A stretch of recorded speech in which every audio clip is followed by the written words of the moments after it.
hir tu le ngai thatu te voin hi February ni som pathum kumsang ni som ni pali thole ni ani a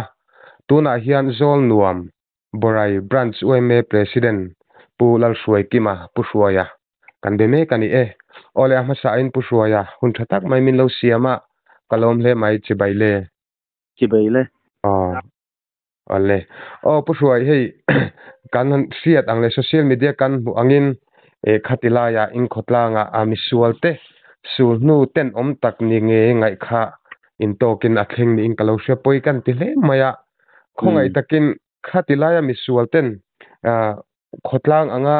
na in tho mek te anan ti bor ban dan vele in boi pui dan te po kha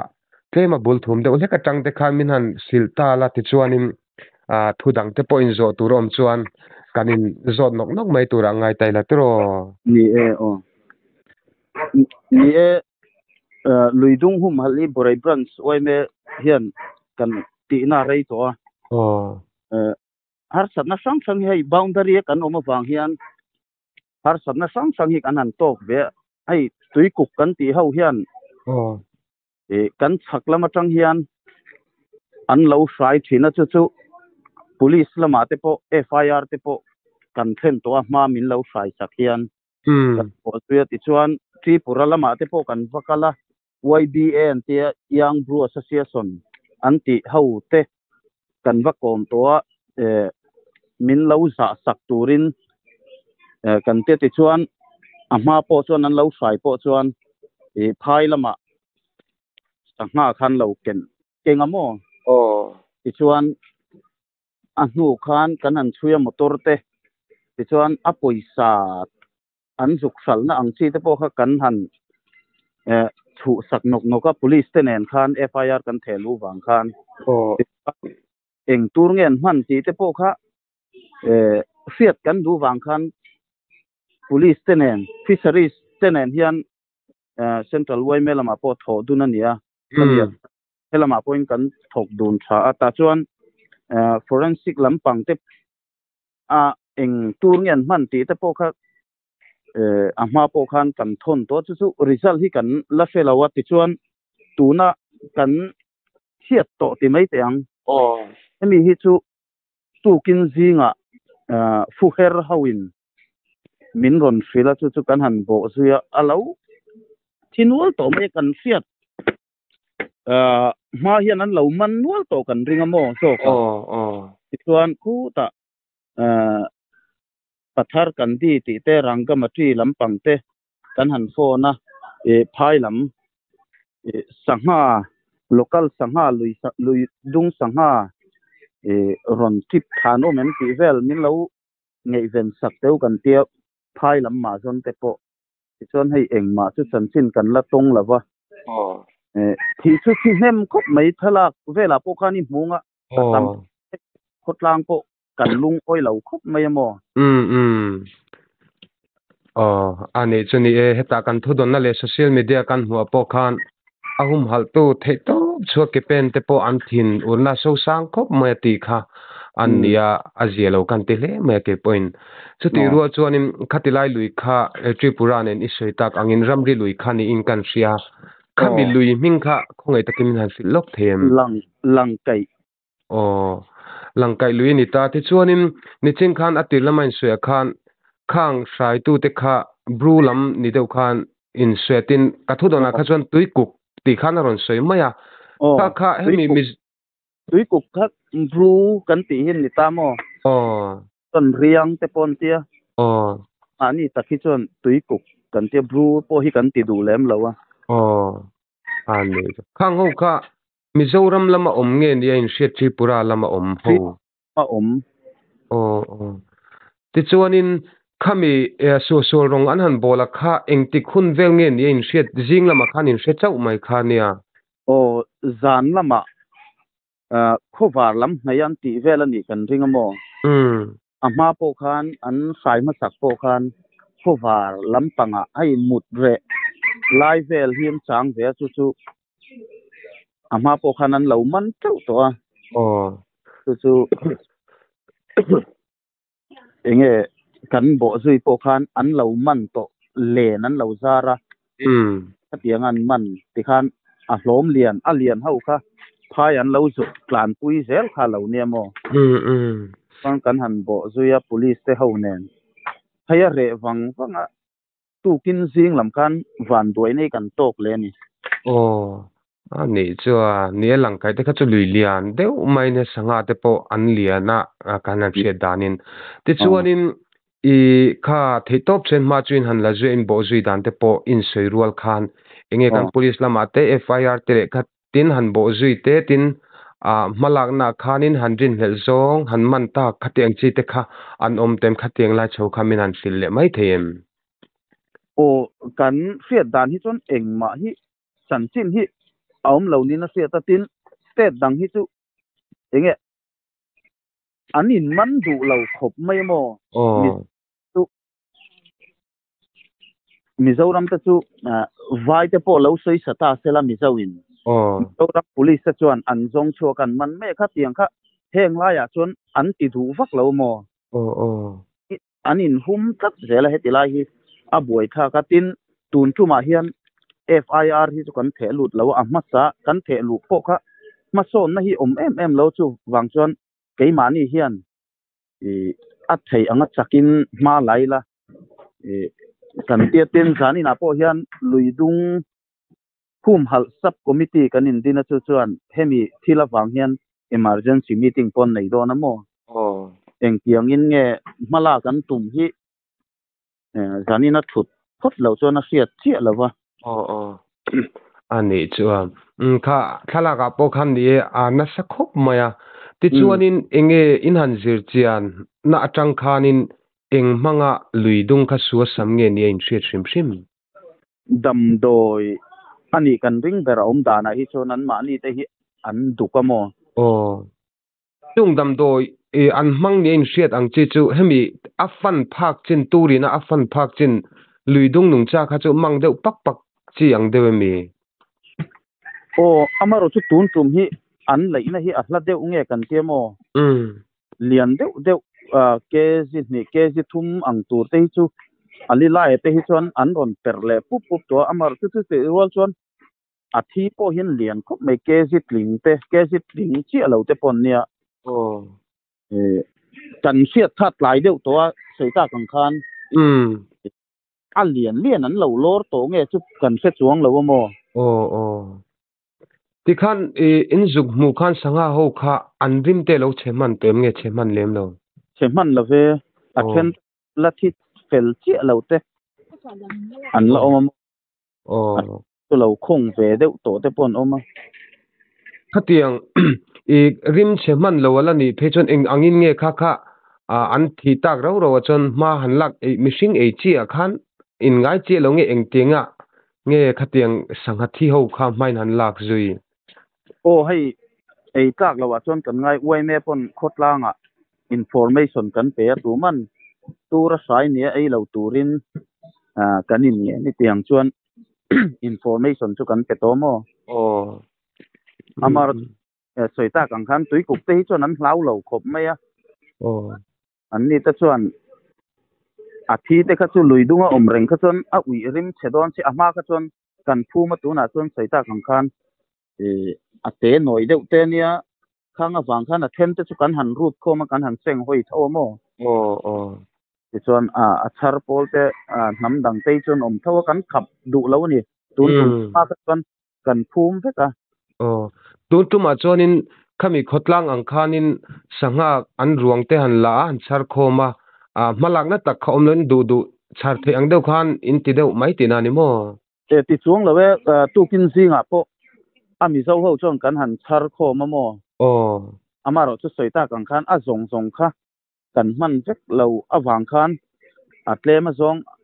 a nam dang te khan nan lo hlau lo bok nen tin enge hei trong moi lo ni lo sela rui lo han ti ve te po khan sal chona te tui kuk vela te po khan an lo du ve thei khang te khat le ma zong chu an la ve mai thei ani cha a se thiam chu har savia honga engzat tak nge an lo char ti lam kha chu juk chu thak ro la ni lo ba enge nangma anin a hruai tu lamten khotlangina in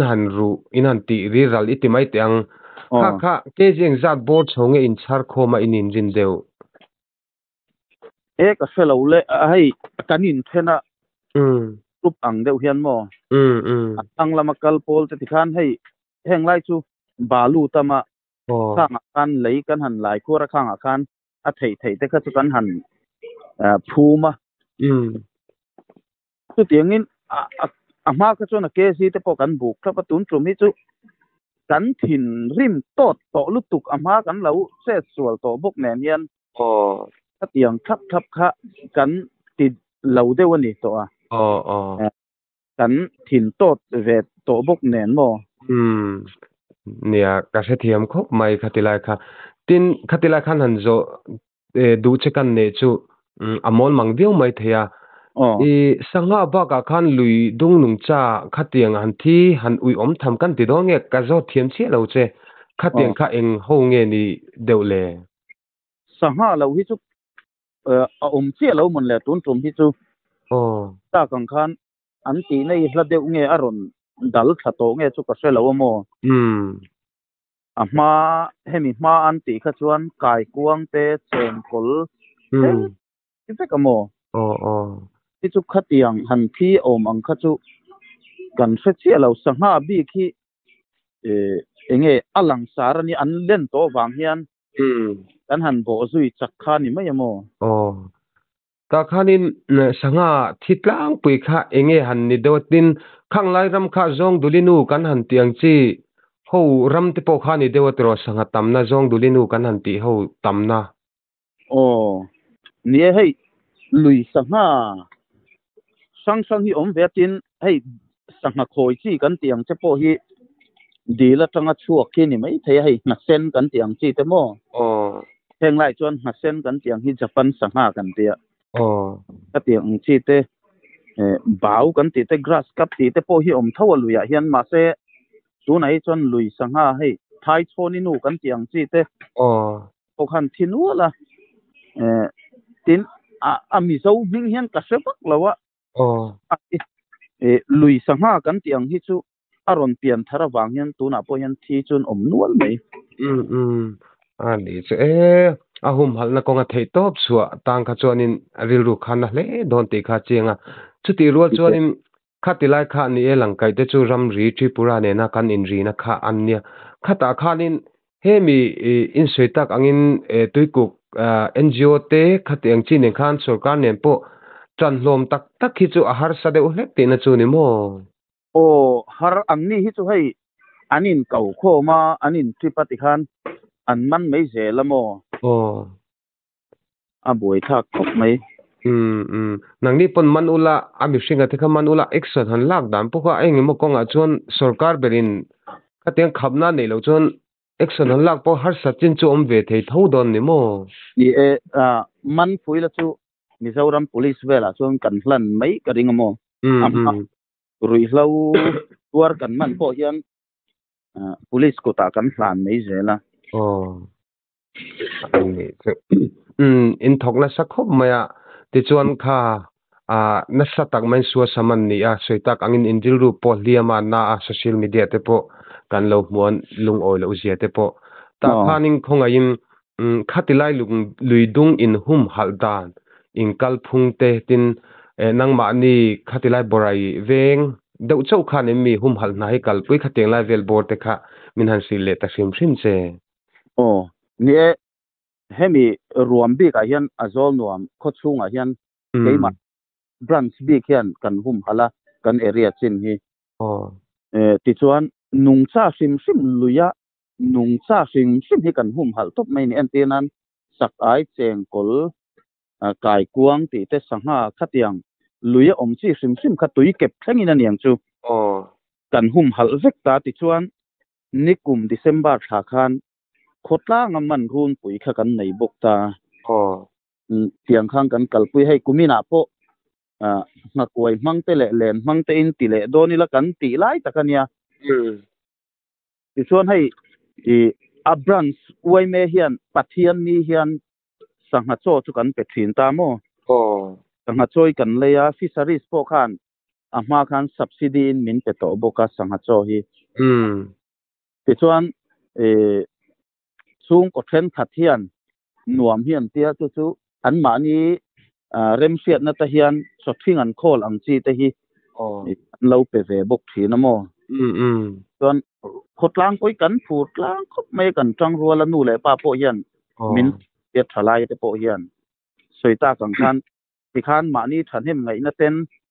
an so thing ang chi te kha an lo pe ve mai ta uai me pek ba ka khan ani chu uai me NGO mai ba ka khana khotlang ang po khan in changtlang le ti kha chu an chiang reng mai thu sei atang te po khan in in dil ru liam na te po kha a om le zul le te pon kan fri a ti chuan in soitak angin kha tlang vuak ang ani mai ang chu khang te po ruam man na kan siam lai nin tia khami tlang vuak ba ka khan in engemo hei tu le thil dang man ruwa khatiang ni lo khanin man phal zeu zeu ang hi in nei thin nge nei lem lovin hun bi khain siam do bur thin kan huam bi ka hi chuan mo cái mà nín van tlang to pa kan hon lo hi chuan kan hong lem lo thì khan anol puin uai me hi chuan enge uniformity in pluk plan hi kan ngai pui mo tur ani kan ti wang yan han man tir bi ke mo ang chi kha om lo van tlang huap top khani nei kan ti dan ale chu ole hei azia lo le maya thei top chen khotlang NGO te ne na in hum halai khatianga engma poi salo ten nan ron beile chiam manung cha ten an han tur chiam mai kha zia lo katile maya chuti rualin khotlang te point thin una kan hria thiam pin in line at om hle te pon kan hre ve a social media kanan muwa ta chuan thu chiang jok be sein branchuai me president pushwaya india kan dil che hun tha min han siama enge kapu kan in zo kha kan an sei dun kha ke malama chuanin